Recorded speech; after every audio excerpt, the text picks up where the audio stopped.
सीमा पर बसे बेगुनाहों पर गोले दाग रही है। जम्मू से अजय जांडियाल और शीतल राजपूत के साथ रवि शर्मा, इंडिया न्यूज।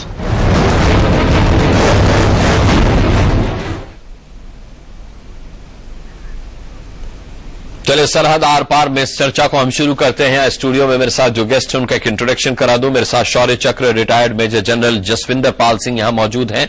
बहुत बहुत स्वागत है सर आपका। फॉर्मर ऑफिसर RSN सिंह साहब हमारे साथ यहां स्टूडियो में मौजूद हैं और साथ ही retired air vice marshal Kapil Kak ji हमारे साथ स्टूडियो में मौजूद हैं। और कुछ ही पलों में हमारे साथ पाकिस्तान से नीलम नवाब जुड़ेंगी। दिन न्यूज हमारे साथ जुड़ेगा, वहां हम नीलम नवाब से जानेंगे उनके पैनल में कौन कौन है आज की चर्चा के लिए। लेकिन जब तक वो हमसे जुड़े, सबसे पहले जसविंदर पाल सिंह जी मैं आपसे जानना चाहूंगा कि 2 दिन क्या जिस तरीके का सीज फायर रहा पाकिस्तान की तरफ से, नवाज शरीफ को 2003 का समझौता भी याद आया। अब पिछले हम देख रहे हैं कुछ घंटों से फिर सीज फायर का उल्लंघन पाकिस्तान की तरफ से किया जा रहा है। आखिर पाकिस्तान क्या चाहता है, ये क्या इशारा है? सीधी सी बात है, पाकिस्तान की जो फौज है वो उनके प्राइम मिनिस्टर के कब्जे में नहीं है। और प्राइम मिनिस्टर साहब जब यहां आए थे, उन्होंने मोदी साहब के स्वीरिंग इन पे पहुंचे थे, उसके बाद में उन्होंने किसी हुर्रियत नेता से बात नहीं किया। ये चीज उनकी सेना को नागवारा गुजरी है और वो चाहते हैं कि ये जो पॉलिटिकल लेवल की डिस्कशंस हैं ये आगे ना पहुंचे। ये हर बार यही होता है, कोई एक पॉलिटिकल लेवल पे कोई थोड़ी सी कोई चीज आगे होती है और सेना बीच में गोलाबारी शुरू कर देती है। और सेकेंडली जो पाकिस्तान है उनको ये मुद्दा इंटरनेशनलाइज करना है। आप जानते हैं कि हम तो चाहते हैं कि ये हमारी आपस में वार्ता शुरू हो जाए और 2 पक्षीय वार्ता हो, शिमला अकॉर्ड के तहत हो, मगर वो हर बार चाहते हैं कि ये इंटरनेशनलाइज मामला हो। उनके प्राइम मिनिस्टर गए थे, उन्होंने वहां UN में भी ये मुद्दा रेज किया, मगर क्योंकि ये हर बार होता है, हर साल यही होता है, तो कोई इंटरनेशनलाइज में कोई इतनी वर्ल्ड मीडिया में खबर होती नहीं। फिर LOC में उन्होंने फायरिंग की। LOC में भी यही होता है कि हर साल वो फायरिंग करते हैं, इसलिए उन्होंने इस बार एक नई बात की, IB में आ गए। इंटरनेशनल बॉर्डर पे कभी फायरिंग नहीं हुआ था, इस बार उन्होंने फायरिंग शुरू कर दिया। और ये फायरिंग से ही थोड़ा सा उनको इंटरनेशनलाइज का वर्ल्ड मीडिया में न्यूज मिला, मगर फाइनली क्या हुआ, सबको पता लग गया कि इन्होंने ये किया है। कोई वर्ल्ड मीडिया ने, सबने इंडिया का साथ दिया है और यही होगा। और अब मैं जितना मेरी सर्विस है, मैं जानता हूं ये समझेंगे नहीं, बाद में फिर दोबारा, जैसे उनके प्राइम मिनिस्टर ने बोला था, उनके सिक्योरिटी काउंसिल की मीटिंग भी हुई थी, उन्होंने बोला था कि हम शांति वार्ता करते हैं, मगर नहीं, दे विल कैरी ऑन। जी कपिल काक साहब, अब बड़ा कंफ्यूजन है हिंदुस्तान के सामने। पाकिस्तान कहता है कि हिंदुस्तान बातचीत की प्रक्रिया बंद कर देता है, वो क्यों की जाती है खैर वो जानता है, हम भी जानते हैं, लेकिन सवाल है कि बात आखिर किससे की जाए? नवाज शरीफ सीज फायर की बात करते हैं, दूसरे दिन सीज फायर का उल्लंघन हो जाता है। ISI से बात की जाए, सेना से बात की जाए, या वहां की हुकूमत से बात की जाए?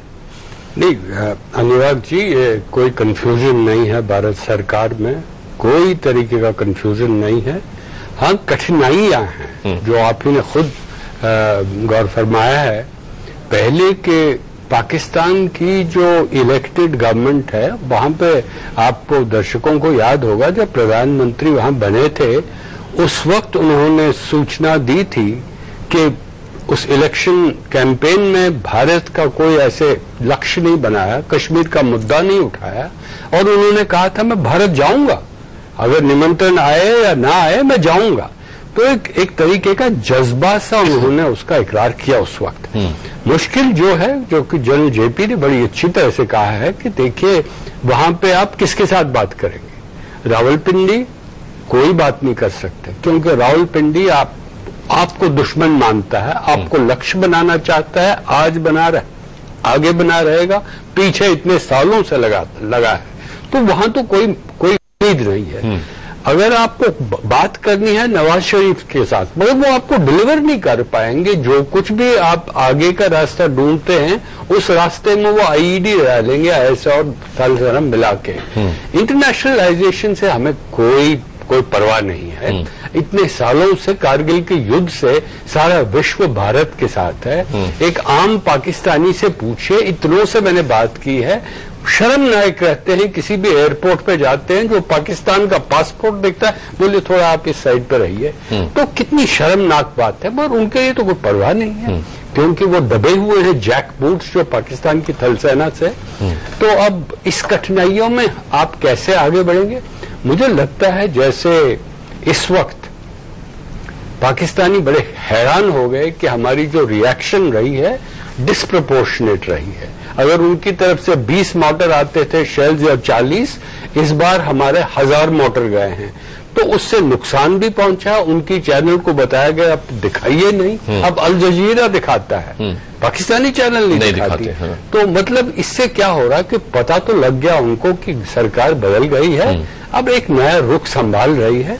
मगर इस मौके में मैं सिर्फ एक चीज अपने दर्शकों से कहना चाहता हूं कि जिंगोवादी जो बयान यहां से होता है और वहां से होता है, उसकी कोई आवश्यकता नहीं है, क्योंकि फिर आप दोनों आम नागरिकों का इतना जज्बा रेज करते हैं, एंटी पाकिस्तान यहां पे, एंटी इंडिया वहां पे, वो हमारी सुरक्षा के लिए बिल्कुल ठीक नहीं है। क्योंकि हमारी जो ऑर्बिट है अलग की ऑर्बिट है, हमारे लक्ष्य हैं अलग के लक्ष्य हैं, हमारे राष्ट्रीय सुरक्षा के जो रणनीतियां हैं वो बिल्कुल अलग है। पाकिस्तान के साथ हाइफनेट मत कीजिए।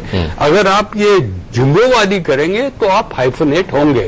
फिर इंडिया पाकिस्तान जो इतने सालों से चलता है। कैजुअलिटीज दोनों तरफ से होती हैं। सिविलियन कैजुअलिटीज बिल्कुल अच्छा नहीं है, उनकी तरफ भी कोई कैजुअलिटी हुई है, हमारी तरफ भी कैजुअलिटी होती है। RSN सिंह साहब, आपकी बड़ी पैनी नजर रही है इंडिया पाकिस्तान रिलेशनशिप पर, और आप बाकायदा एक किताब भी लिख चुके हैं इस पर। जैसा कि कपिल काक साहब ने कहा कि मुंह तोड़ जवाब पाकिस्तान को दिया गया। अगर 100 मोटार उन्हें चलाए तो 1000 हमारी तरफ से भी चले। बावजूद उसके सीज फायर का उल्लंघन अभी पाकिस्तान इस वक्त कर रहा है। क्या पाकिस्तान युद्ध चाहता है? नहीं, देखिए, ये उल्लंघन को मैं थोड़ा और वेट करना चाहूंगा, क्योंकि ये पुंछ सेक्टर में हुआ है और वहां कई बार कई लोकल कारण से भी हो जाता है। तो जब तक आईबी में नहीं हुआ है, इसका मतलब सिचुएशन में डेफिनेट इम्प्रूवमेंट है। तो हम इसको डिटोरिएशन नहीं मानेंगे, सब्सटैंशियल इम्प्रूवमेंट है। देखिए, मेरा अपना मानना है ये कि किसी भी देश के साथ जब आप डील करते हैं तो एक पर्टिकुलर टाइप का थ्रेट परसेप्शन होता है। और आप जब पाकिस्तान के साथ डील कर रहे हैं तो अगर आप स्पेक्ट्रम ले लें कॉन्फ्लिक्ट्स का पाकिस्तान से, तो एक एंड में आपका प्रॉक्सी वॉर है, दूसरे एंड में न्यूक्लियर कैपेबिलिटी है, और बीच वाले स्पेक्ट्रम में आपका कन्वेंशनल वॉरफेयर है। तो पाकिस्तान ने कहीं पे जब से ये न्यूक्लियर कैपेबिलिटी उन्होंने एक्वायर किया है, उन्होंने एक इक्वेशन पे लगता है जैसे अराइव किया है कि proxy war is equal to nuclear capability. उसके शैडो में, उसके साये में हम ये दहशतगर्दी कर सकते हैं, लो इंटेंसिटी कॉन्फ्लिक्ट इन्फ्लिक्ट कर सकते हैं इंडिया पर, और इंडिया कुछ नहीं कर सकेगा।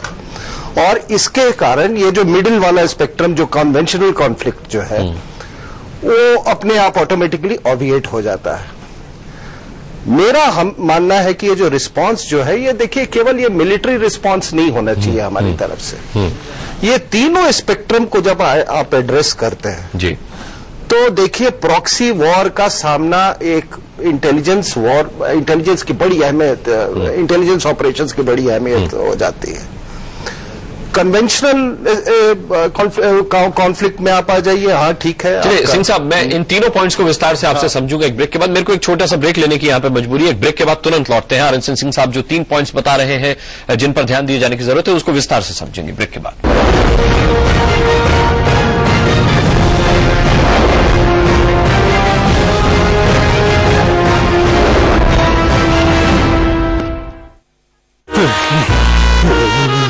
लगता है उसके पास नहीं है। उसके पास तो पक्का नहीं है। जीजू के पास तो है ही नहीं। अरे क्या नहीं है मेरे पास? डॉलर अल्ट्रा थर्मल, जो है एकदम पतला और स्टाइलिश और रखे आपको अंदर से बिल्कुल गर्म। Dollar ultra thermal. और बॉस, मेरी सरकार का हर दिन, हर पल लोगों के लिए, महाराष्ट्र के लिए। मेरे महाराष्ट्र में गुंडागर्दी नहीं, भरोसा है। दंगे फसाद नहीं, सुरक्षा है खुशहाल, है संपन्न। महाराष्ट्र पहला। कांग्रेस को ही वोट दें। जो भी पके ऐसा पके, जहाँ भी जो हो, खींचा चला आए। मसाले ऐसा फ्लेवर जगाए असली मसाले सच सच MDH इतनी कमाई आखिर किसके बलबूते पर? मेरे सोनालिका ट्रैक्टर के। और भला किसमें है ये दम? सोनालिका ट्रैक्टर है ताकत की पहचान। देश की सर्वप्रथम heavy duty tractor range. Asian paints easy colour को कॉल कीजिए और आसानी से चुनिए किस दीवार पर कौन से कलर्स और डिजाइन्स बेस्ट लगेंगे। इतने सालों से इस घर ने हमें कितना कुछ दिया, सोचा जाते जाते इस घर को एक रिटर्न गिफ्ट देते जाते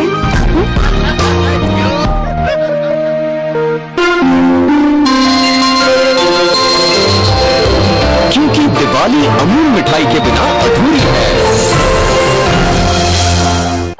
मेरी सरकार का हर दिन हर पल लोगों के लिए, महाराष्ट्र के लिए। मेरे महाराष्ट्र में गुंडागर्दी नहीं, भरोसा है। दंगे फसाद नहीं, सुरक्षा है खुशहाल, है संपन्न। महाराष्ट्र पहला। कांग्रेस को ही वोट दें।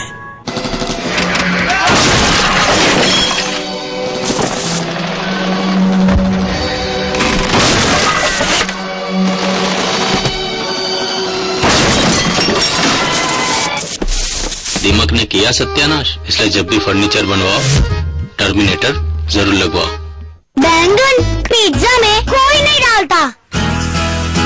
अच्छा ये ट्राई करो। अब इसमें क्या छुपा है? ढूंढ लो। केलॉग्स चोकोस में छुपे हैं रोटी जैसे कई गुण, मतलब चॉकलेटी टेस्ट के साथ पोषण भी कुछ मिला। ढूंढ रहा हूँ। केलॉग्स चोकोस, पौष्टिक खिलाओ, डोंट छुपाओ। मेरी मम्मा ने एपीसी का एक्वासेफ वाटर प्यूरिफायर लगवाया है। एक्वासेफ आरओ वाटर प्यूरिफायर सिस्टम। एक्वासेफ जो कर दे आपके पानी को pure and safe.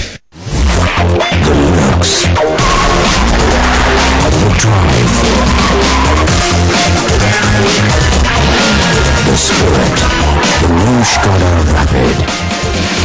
Skoda, simply clever. झूठ बोल रहे हैं ये, पगला रहे हैं हमें। महाराष्ट्र नंबर 1 है, ये देखा नहीं जाता इनसे। ऐसे छोटों को घास नहीं डालेंगे हम। कांग्रेस को ही वोट देंगे हम। कांग्रेस को ही वोट दें। SMS प्राइवेट वाला मेल, डर्टी वाला चैट, तेरा मेरा खेल। देसी लीक विदेशी लीक, देख लेता हूँ लीक लीक। इंडिया में सब कुछ लीक हो सकता है मामू।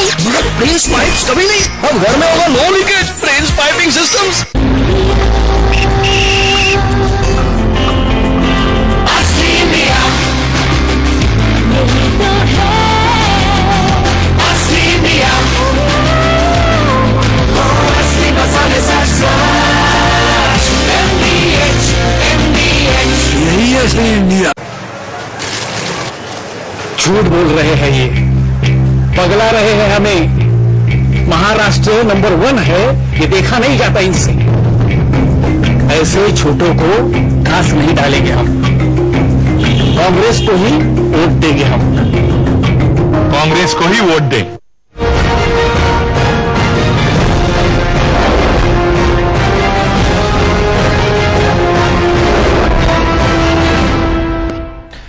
सीज फायर की याद पाकिस्तान को आई। सीज फायर का वादा पाकिस्तान ने किया, फिर भी सीज फायर का उल्लंघन पाकिस्तान की तरफ से लगातार 2 दिन की शांति के बाद जारी हो गया। सवाल ये उठता है, RSN सिंह साहब ब्रेक पर जाने से पहले आप बहुत कुछ समझा रहे थे, मेरा एक सवाल उसमें यह भी जोड़ लीजिए कि क्या वाकई में आतंकियों के इशारे पर माना जाए कि इस बार ये सीज फायर का उल्लंघन हुआ है? क्योंकि हम सभी जानते हैं कि कल जमात उद दावा की जो रैली हुई है उसमें वहां की तमाम पॉलिटिकल पार्टीज के नुमाइंदों ने शिरकत की। जी, मैं वही कह रहा था कि देखिए, जब मैं 3 पॉइंट्स बताया इस स्पेक्ट्रम में, तो पाकिस्तान अपने इंसेप्शन से इर्रेगुलर वॉरफेयर पर उसने मतलब एक बहुत लेजिटिमेसी से जोर दिया है। और पंडित नेहरू ने मेमोरियल वॉल्यूम जो है उनका, आई थिंक 14th है इसमें, उन्होंने उसमें कहीं अकबर खान का जिक्र भी है और ये इर्रेगुलर वॉरफेयर का। और उसमें उन्होंने साफ कहा है कि देखिए, 2 तरह के वॉर होते हैं, ओवर्ट वॉर होता है, कोवर्ट वॉर होता है। और जो ओवर्ट वॉर होता है, कोवर्ट वॉर होता है, उसको रिस्पेक्टेबिलिटी ना मिले। लेकिन हमारे देश जैसे देश, पाकिस्तान की बात करो कि वो जो इतना फॉर्चुनेट है इरेगुलर सोल्जर्स में, तो इसका इस्तेमाल हमको करना चाहिए। लेकिन जब से ये न्यूक्लियर कैपेबिलिटी जब इन्होंने एक्वायर किया, तो मैंने आपको कहा कि उन्होंने कहा कि इसके शैडो में हम कुछ भी कर सकते हैं, कन्वेंशनल वॉर नहीं होगा यहाँ पे। इसीलिए आप बार बार देखे होंगे कि जब भी कोई पाकिस्तान का मतलब कई ऐसे वक्ता जब आते हैं, तो वो थोड़े से प्रिटेक्स्ट में, छोटे से प्रिटेक्स्ट में न्यूक्लियर अपना कैपेबिलिटी ब्रांडिश करना शुरू कर देते हैं। कहीं पर मानसिकता यही है कि हम न्यूक्लियर पावर है और इसलिए I can get away with 2611, I can get away with Kargil. लेकिन जसविंदर पाल सिंह जी, वहां के पॉलिटिकल पार्टीज के नुमाइंदे भी तो फिर उन्हीं की भाषा बोलने लगते हैं और सरहद पर उनकी सेना भी उसी तरीके से काम करने लगती है। अगर वो जिहाद का नारा देते हैं, अगर वो न्यूक्लियर पावर की बात करते हैं, तो फिर उसका इम्पैक्ट सरहद पर भी देखने को मिलता है। उनके पास जो पॉलिटिकल उनके यहाँ पर बंदी है, उनके पास में कोई चॉइस नहीं है। जो फौज बोलती है वही बोलना पड़ता है उनको। और जैसे आरसन साहब बोल रहे थे कि स्प्रेडशीट में एक तरफ लो इंटेंसिटी कॉन्फ्लिक्ट है और दूसरी तरफ न्यूक्लियर पावर है, और उन्होंने बस, उनका मुद्दा क्या है कि इन्फिल्ट्रेशन करेंगे और लो इंटेंसिटी कॉन्फ्लिक्ट करेंगे, हमारे यहाँ टेररिज्म करेंगे। आपने देखा था हर साल में कितने टेररिज्म के केसेस होते हैं हमारे यहाँ।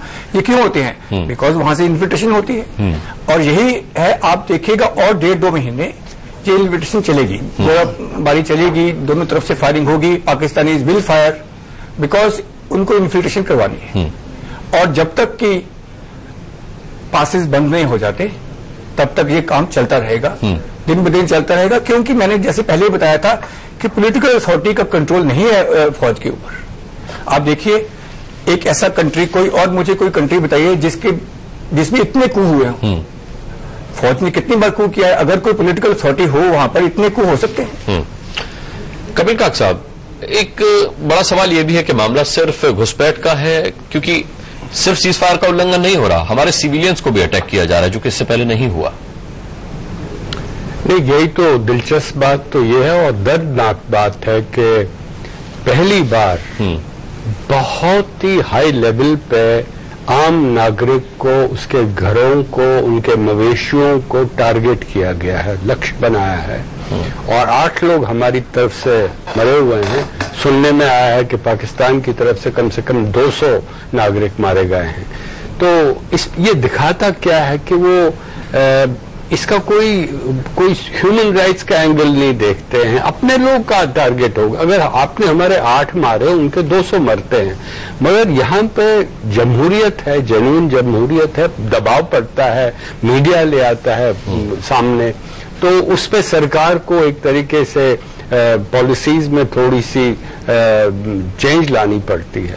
मगर एक चीज मैं दोहराना चाहता हूं, जो अभी बात कही हुई है, 1979 में वहां के एक सर्विंग, जो असली रिटायर्ड नहीं थे, सर्विंग ऑफिसर थे, ब्रिगेडियर मलिक, उन्होंने लिखा था। और ये देखिए कैसे मजहब को ट्विस्ट किया जाता है। और उस पुस्तक का नाम था कुरानिक कॉन्सेप्ट ऑफ वॉर। उस पुस्तक का जो फॉरवर्ड लिखा था वो जियाउल हक, जो राष्ट्रपति थे पाकिस्तान के, उन्होंने। और वो क्या कहती है पुस्तक कि आतंकवाद, कुरान में लिखा है आतंकवाद से दुश्मन को टारगेट करना चाहिए।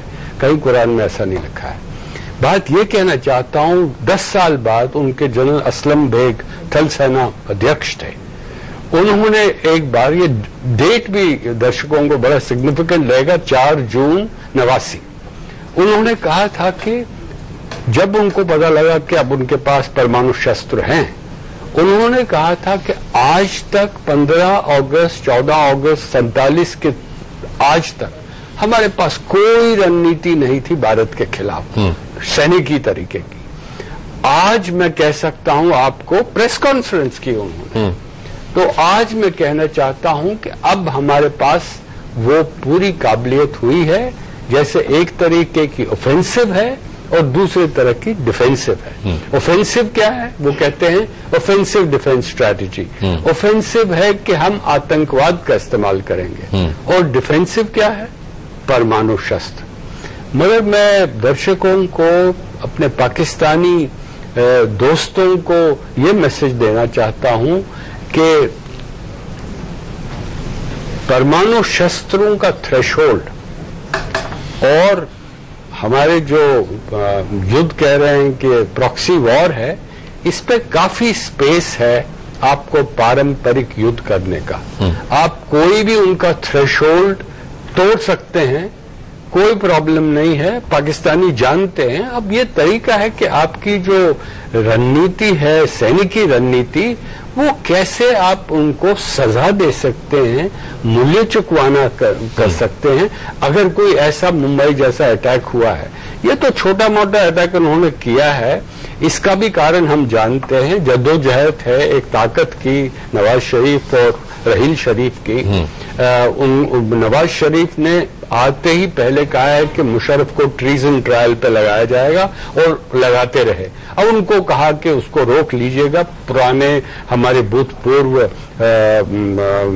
थल सेना अध्यक्ष हैं पाकिस्तान को, उनकी बात नहीं मानते, मगर ये एक हेलो है कि वो अध्यक्ष जो है थल सेना के, उनको आप ट्रीजन ट्रायल कैसे करवा सकते हैं। जियो टीवी के चैनल की तो सब दर्शक जानते हैं। जियो टीवी चैनल को नवाज शरीफ साहब ने समर्थन दी कि हम इसको बंद नहीं करेंगे, और पाकिस्तान ISI ने और पाकिस्तान थल सेना को नवाज शरीफ को बोला इसको बंद करना है। नवाज शरीफ नहीं माने। उसके बाद तीसरी बात क्या होती है, अब ये रहील शरीफ मेरे ख्याल में कयानी के भी ये गुरु हैं। उन्होंने कहा कि अगर इसको कमजोर करना है, कू करने की कोई बात कोई आवश्यकता नहीं है। कमजोर करने के लिए आप क्या कर सकते हैं? तो उन्होंने सोचा कि अब इमरान खान हमारे पास एक दूसरा एक शस्त्र है, उसका इस्तेमाल कीजिए। कादरी तो कभी भी ओटावा से आ सकता है, उनको आप फर्स्ट क्लास टिकट भेज देंगे, आर्मी वाले आ जाएंगे वो। और उनके लिए ये पूरा जो एजिटेशन हुआ है 2 हफ्ते 2.5 हफ्ते हुआ है, उसका एक लक्ष्य था, आप नवाज शरीफ को कमजोर करेंगे। और हो गए नवाज शरीफ कमजोर। उनको अब ठीक तरह से बताया गया है, जैसे अंग्रेजी में कहते हैं he has been read the riot act, कि भाई देखिए आप अफगानिस्तान की जो हमारी नीतियां हैं, वो नीतियां हम बनाएंगे और हम काबू मतलब कन्वीन करेंगे। भारत की जो नीतियां हम संभालेंगे। परमाणु शस्त्र तो वैसे उन्हीं के पास है, स्ट्रैटेजी भी उन्हीं के पास है। अब आप जैसे पहला प्रश्न पूछा आपने से, किससे बात करें, क्या बात करेंगे, किससे बात करेंगे? तो हमारी कोई बात थल सेना के साथ कभी नहीं होगी, क्योंकि ये एक ग्रैंड डेमोक्रेसी है और वहां के एक आर्टिफिशियल। इसीलिए मेरे ख्याल से प्रधानमंत्री ने भी कहा कि बंदूकें बात करें वो ज्यादा बेहतर है, ऐसे में बयानबाजी नहीं चाहिए। उस पर एक चीज अनुराग, मैं पहले भी कहा है कि आप जानते हैं शीत युद्ध में कितना टेंशन था, परमाणु शस्त्रों का इस्तेमाल करने की काफी संभावना थी। आप जानते हैं 24 घंटे B-52 बॉम्बर्स, 24 घंटे, 1 मिनट के कोई ब्रेक नहीं था। सारे शीत युद्ध के 50 सालों में वो उड़ान भरते थे दिन रात। ठीक है, मगर क्या कहते थे, क्या रोनाल्ड रेगन कहते थे कि आप बड़ी छड़ी का इस्तेमाल कीजिए। कपिल काक साहब पाकिस्तान से हमारे साथी हमारे साथ जुड़ गए हैं, दिन न्यूज हमारे साथ जुड़ चुका है नीलम नवाब। आपको मैं गेस्ट इंट्रोडक्शन दे दूं, मेरे साथ Shaurya Chakra major general retired Jaswinder Pal Singh है, यहाँ पर RSN सिंह साहब है फॉर्मर रॉ ऑफिसर, और मेरे साथ retired air vice marshal Kapil काक हैं। जी, न्यूज जो है वो हमें ज्वाइन करेंगे। अनुराग, आपको हमारी आवाज आ रही है? बिल्कुल मिल रही है नीलम। नीलम, आपकी आवाज आ रही है, आप अपने गेस्ट का इंट्रोडक्शन कराएं। हमारा राब्ता उनसे हो रहा है। ब्रिगेडियर लतीफ साहब, बल्कि इनफैक्ट अजीम साहब आपसे क्वेश्चन पूछा गया था कि जो हमें ये एक हिस्ट्री नजर आती है बीजेपी की, और फिर स्पेशली नरेंद्र मोदी, नीलम आपको मेरी आवाज मिल रही है? आपको कंपेयर करते हैं तो क्या लगता है कि ये दोबारा से इस चीज को रिवाइव करना कि जो माहौल लाहौर एग्रीमेंट के जमाने में हुआ था? मेरे ख्याल से नीलम नवाब तक हमारी आवाज नहीं पहुंच पा रही है। मैं RSN सिंह साहब आपसे जानना चाहूंगा कि अब यहां 2 सवाल अहम उठते हैं कि क्या नवाज शरीफ वहां पर कमजोर पड़ रहे हैं, इसलिए बागडोर जो है वो सेना ने पूरी तरह से अपने हाथ में ले ली है और वहां की जितनी आतंक ब्रिगेड है वो उसको सपोर्ट कर रही है, या फिर नवाज शरीफ अपने आप को स्ट्रांग करने के लिए कह कुछ रहे और कर कुछ रहे? देखिए, अभी एयर मार्शल साहब ने जो बिल्कुल सही बताया, जो आपको पूरा मुआयना किया है वहां का, नवाज शरीफ साहब वहां पे इनके पोजीशन को अंडरमाइन करने की। हमें इंडिया पैनल ज्वाइन कर रहे हैं इस वक्त, हमारे साथ लिंक हो गया है इंडिया न्यूज का अनुराग साहब का। जी नीलम जी, गुड इवनिंग अनुराग साहब। गुड इवनिंग नीलम, हमारे साथ हमारे गेस्ट का इंट्रोडक्शन मैंने आपसे कराया, शायद आप तक आवाज नहीं पहुंच रही थी। आपके साथ इंट्रोडक्शन करवा दें, फिर हम डिस्कशन को शुरू करेंगे। जी, हमें ज्वाइन कर रहे हैं जी, हमारे साथ हमें ज्वाइन कर रहे हैं मेजर जनरल रिटायर्ड राहत लतीफ साहब, ब्रिगेडियर रिटायर्ड सैयद गजनफर अली साहब, और हमें दिन न्यूज के एंकर पर्सन और एनालिस्ट ज्वाइन कर रहे हैं जनाब मोहम्मद अजीम साहब। आप बताइएगा अपने पैनल की जानिब का। जी, मेरे साथ Shaurya Chakra major general retired Jaswinder Pal Singh है नीलम, फॉर्मर रॉ ऑफिसर RSN सिंह साहब मेरे साथ मौजूद हैं यहां पर, और retired air vice marshal Kapil Kak मेरे साथ मौजूद हैं। सवाल नीलम मैं ये पूछना चाहता हूं कि 2 दिन आपने सीज फायर को कायम रखा, नवाज शरीफ साहब को भी याद आया कि हां सीज फायर का समझौता 2003 में हुआ था, लेकिन फिर हम देख रहे हैं कुछ घंटों से सीज फायर का उल्लंघन चल रहा है। जब से जमातुद दावा ने वहां रैली की है और आपके तमाम पॉलिटिकल पार्टीज के नुमाइंदे उसमें बाकायदा शरीक हुए, उसके बाद से फिर एक सीज फायर उल्लंघन की हिमाकत आपकी तरफ से देखने को मिल रही है।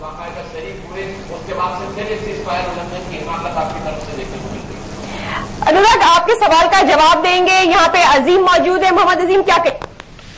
आपके जो सवाल है, इसी सवाल को मैं आपके ही पैनलिस्ट की तरफ लौटाता हूं और आपकी तरफ लौटाता हूं कि जमातुद दावा जो एक फलाही जमात है पाकिस्तान में, ये भारत में किस अंदाज से ली जाती है। पहली बात तो ये है, और इसका वर्किंग बाउंड्री पर होने वाली टेंशन के साथ क्या ताल्लुक है, लाइन ऑफ कंट्रोल की वायलेशन के साथ क्या ताल्लुक है।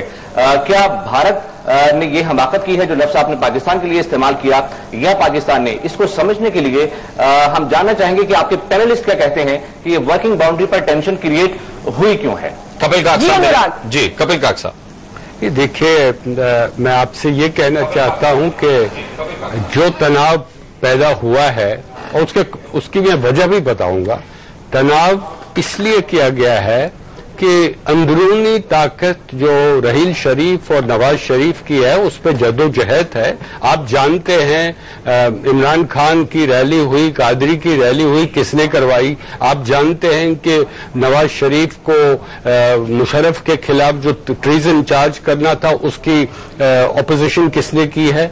आप जानते हैं जियो टीवी को बरकरार रखने के लिए या उसको कैंसिल करने, उनकी लाइसेंस कैंसिल करने के लिए क्या हुआ? ये सब जो अंदरूनी जद्दोजहद है, इसका एक एक्सटर्नल डायमेंशन है। तनाव पाकिस्तान रेंजर्स की तरफ से हुआ है। जानते हैं कि हमारी तरफ से भी आर्मी नहीं है, वहां तो BSF है। इंटरनेशनल बाउंड्री पे 198 किलोमीटर की लंबाई की बाउंड्री है।